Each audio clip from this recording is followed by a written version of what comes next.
So mayong hapon sa inyong tanan mga sis. So karon namin ikaw din ikaw trabaho mga sis kaya namin gihatod sa 3H apartment mga sis.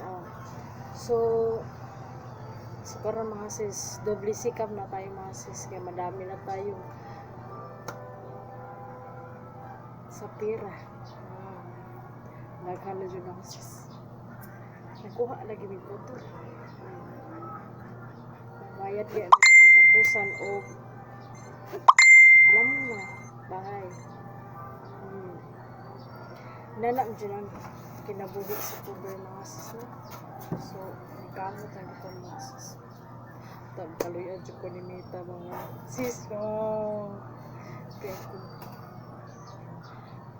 Kaya dito tubig lang yung mga sis. So ako nagkamot ko para sa inyo o para sa kanuan mga sis. Suporta ko ninyo mga sis no kay kamo suporta po sa mundo.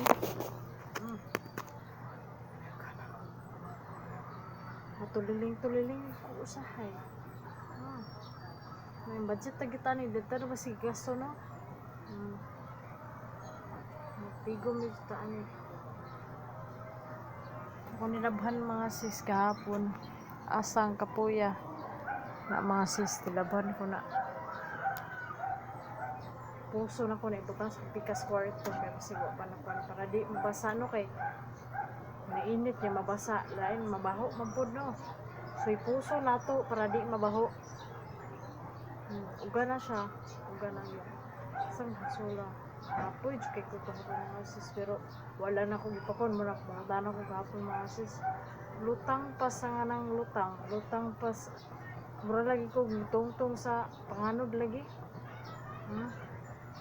kung tanon magtituit pero muna ay delikado dyan na mabuang kadayunan bako lang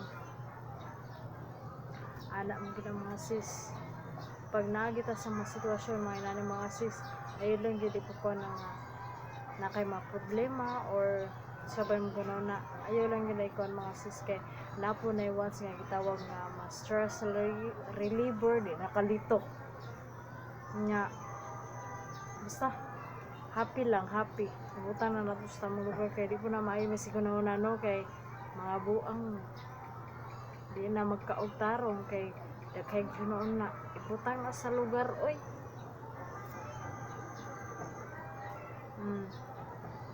anak mo kita mga sis daghan may rason nga no nakuha ng motor mga sis para makasipin pag-ulit so karon kanami ato bangon ron maning kamot mo barog aron mo labyog so bye na bye mga sis God bless you all thank you